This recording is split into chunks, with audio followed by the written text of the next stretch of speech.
قد يبدو الأمر صعباً وقاسياً على نفس الشيخ الكبير الذي رزق بإسماعيل على كبر، ويمتحن فيه بأن يضعه وأمه في هذا المكان الموحش الذي لا ماء فيه ولا طعام.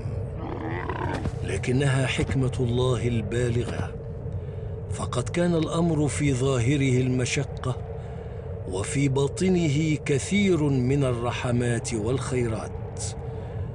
ومضى إبراهيم راجعاً من غير أن يشغل نفسه ببناء بيت يأويان إليه، فقد أمر الله إبراهيم بإسكانهما في ذلك الوادي، فأسكنهما كما أمر الله، وترك أمرهما لله تعالى.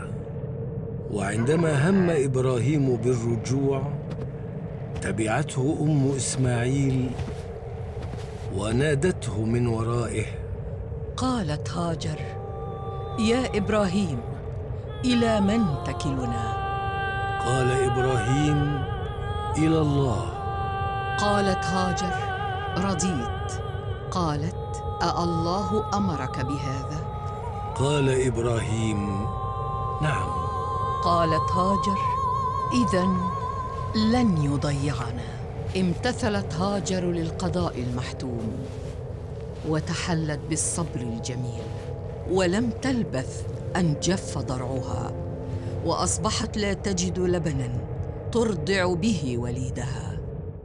ربنا إني أسكنت من ذريتي بواد غير ذي زرع عند بيتك المحرم ربنا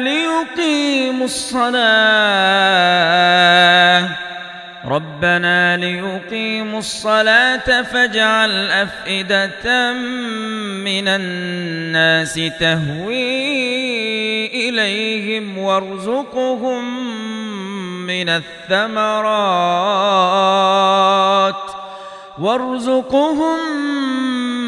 الثمرات لعلهم يشكرون.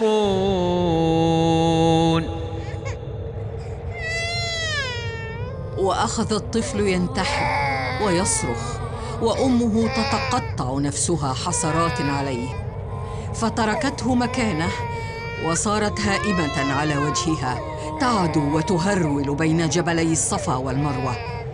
وهكذا بقيت تتردد بين الصفا والمروة حتى أتمت 7، ولقد أصبح بعد ذلك هذا السعي الذي ابتدأته هاجر معلماً من معالم الحج.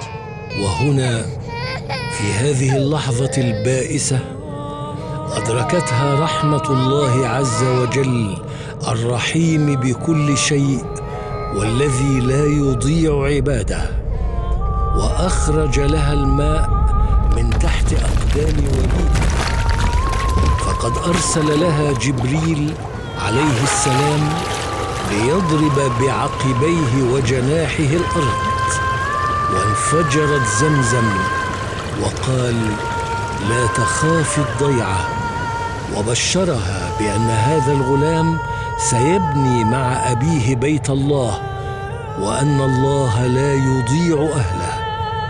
فظهرت حكمة الله في هذا البلاء. ولقد أتم الله على إسماعيل وأمه النعمة، فساق إليهما من يسكن معهما في ديارهما ويأنسان به.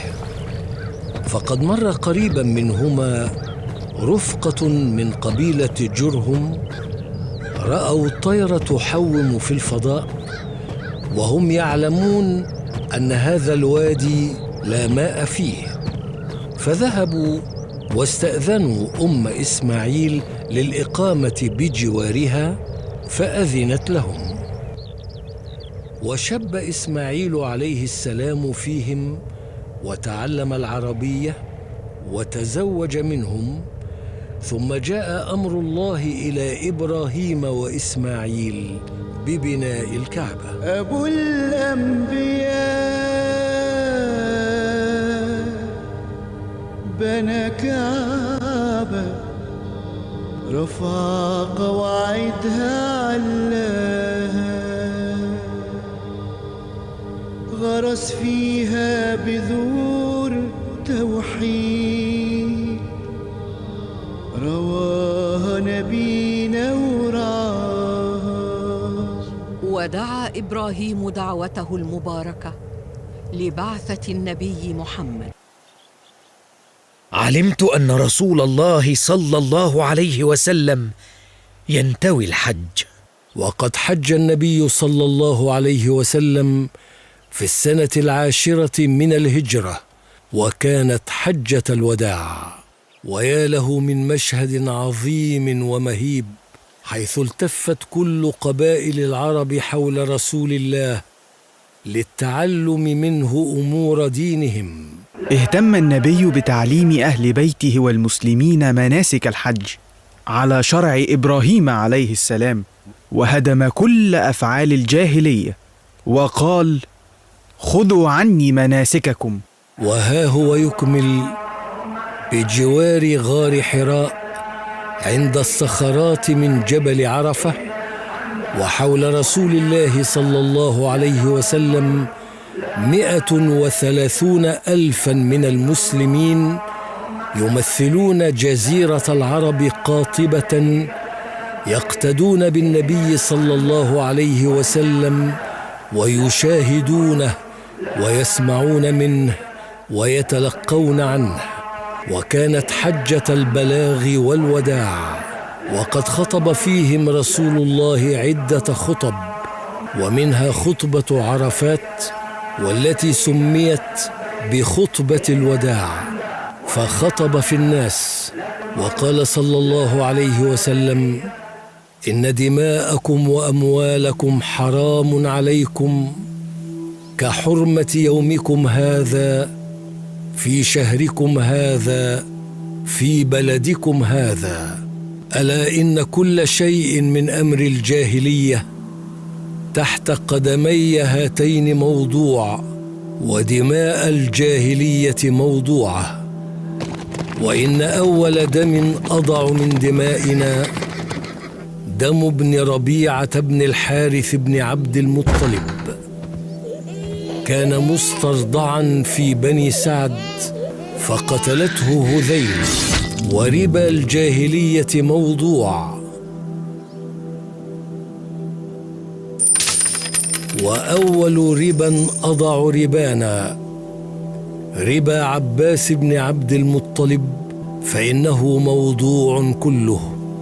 فاتقوا الله في النساء، فإنكم أخذتموهن بأمانة الله واستحللتم فروجهن بكلمة الله.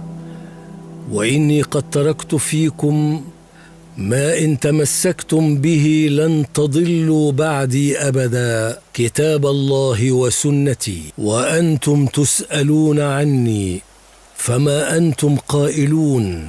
قالوا: نشهد أنك قد بلغت رسالات ربك وأديت ونصحت لأمتك وقضيت الذي عليك. فقال بأصبعه السبابة يرفعها إلى السماء وينكتها إلى الناس: اللهم اشهد، اللهم اشهد.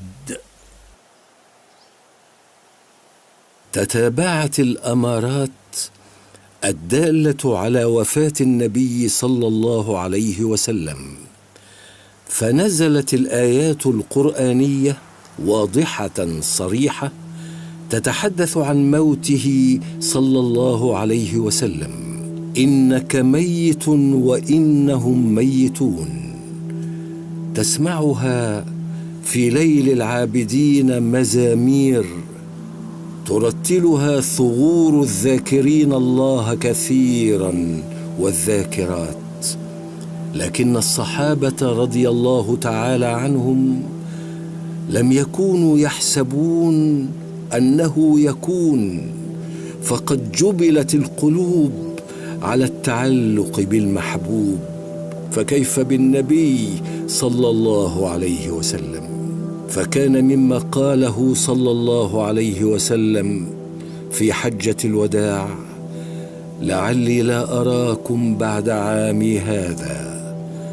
فما عاش النبي صلى الله عليه وسلم بعد حجة الوداع إلا 81 ليلة. وقد بدأ مرض النبي بصداع حاد، حتى إنهم وضعوا على رأسه 7 من قرب المياه، وبين كل واحدة وأخرى كان يغشى عليه وهو يحاول أن يقوم ليصلي بالمسلمين فلا يستطيع، فأمر أبا بكر بالصلاة إماماً للمسلمين. وعلم بقلق الصحابة عليه صلى الله عليه وسلم. فتقول السيدة عائشة: فكثر اللغط في المسجد إشفاقاً على النبي، فقال النبي صلى الله عليه وسلم: ما هذا؟ فقالوا: يا رسول الله، يخافون عليك. فقال: احملوني إليهم. وأمر الفضل بن العباس أن يأخذ بيده الشريفة حتى يدخل المسجد. جلس صلى الله عليه وسلم على المنبر مريضاً، وقال للفضل: نادي في الناس. فاجتمع الناس، ثم قال صلى الله عليه وسلم: عبد خيره الله أن يؤتيه زهرة الدنيا وبين ما عنده، فاختار ما عنده. فبكى أبو بكر ونادى قائلا: فديناك بآبائنا وأمهاتنا يا رسول الله. فقال صلى الله عليه وسلم: على رسلك يا أبا بكر. أيها الناس، إن أمن الناس علي في ماله وصحبته أبو بكر، ولو كنت متخذا خليلا لاتخذت أبا بكر خليلا. وعاد الرسول إلى بيت عائشة، وقد كانت آخر صلاة للرسول صلى الله عليه وسلم. ويأتي يوم الاثنين، أثقل الأيام، يوم قبض النبي صلى الله عليه وسلم، يوم انتقل مختارا إلى الرفيق الأعلى. فبينما المسلمون في صلاة الفجر من يوم الاثنين وأبو بكر يصلي بهم، لم يفجأهم إلا رسول الله صلى الله عليه وسلم قد كشف ستر حجرة عائشة رضي الله عنها ونظر إليهم وهم في صفوف الصلاة، فتبسم صلى الله عليه وسلم وأرخى الستر، فكانت آخر ابتسامة يراها المسلمون منه صلى الله عليه وسلم. اشتقنا إليك يا رسول الله،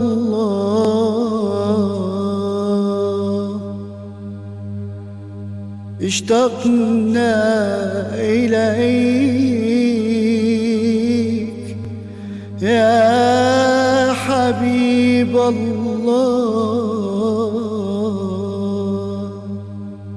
اشتقنا إليك يا رسول الله.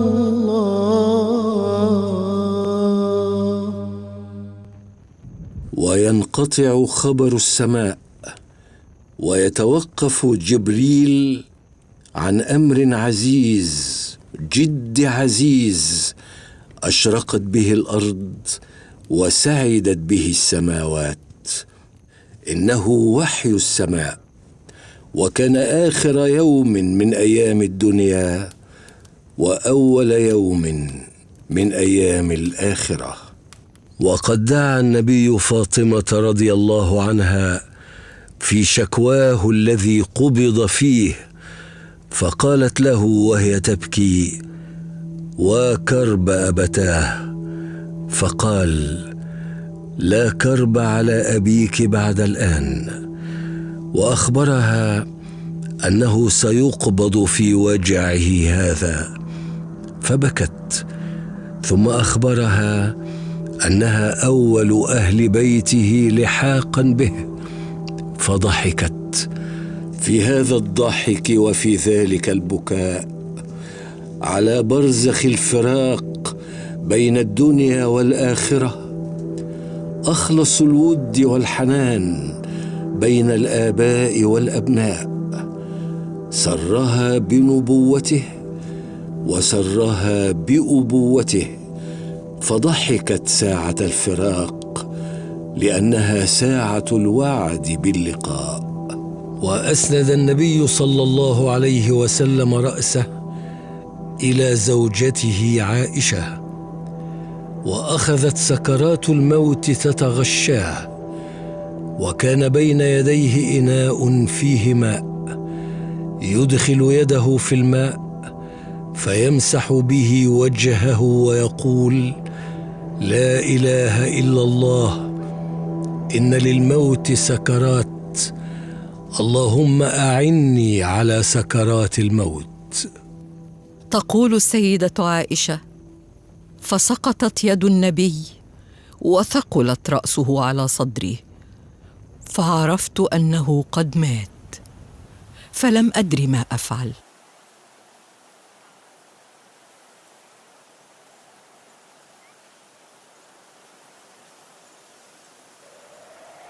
فما كان مني غير أن خرجت من حجرتي وفتحت بابي الذي يطل على الرجال في المسجد وأقول: مات رسول الله، مات رسول الله، فانفجر المسجد بالبكاء.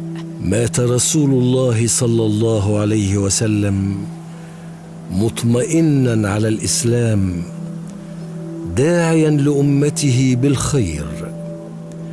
وخرج أبو بكر الصديق للناس يقول: يا قوم، من كان يعبد محمدا فإن محمدا قد مات، ومن كان يعبد الله فإن الله حي لا يموت. وبمن أبدأ يومي في صلاة الفجر؟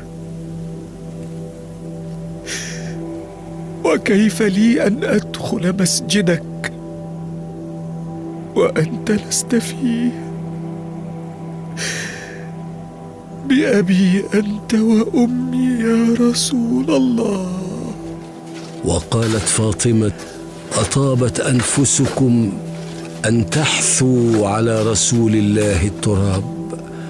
ثم قالت رضي الله عنها: يا أبتاه، أجاب ربا دعاه، يا أبتاه، جنة الفردوس مأواه، يا أبتاه، إلى جبريل ننعاه.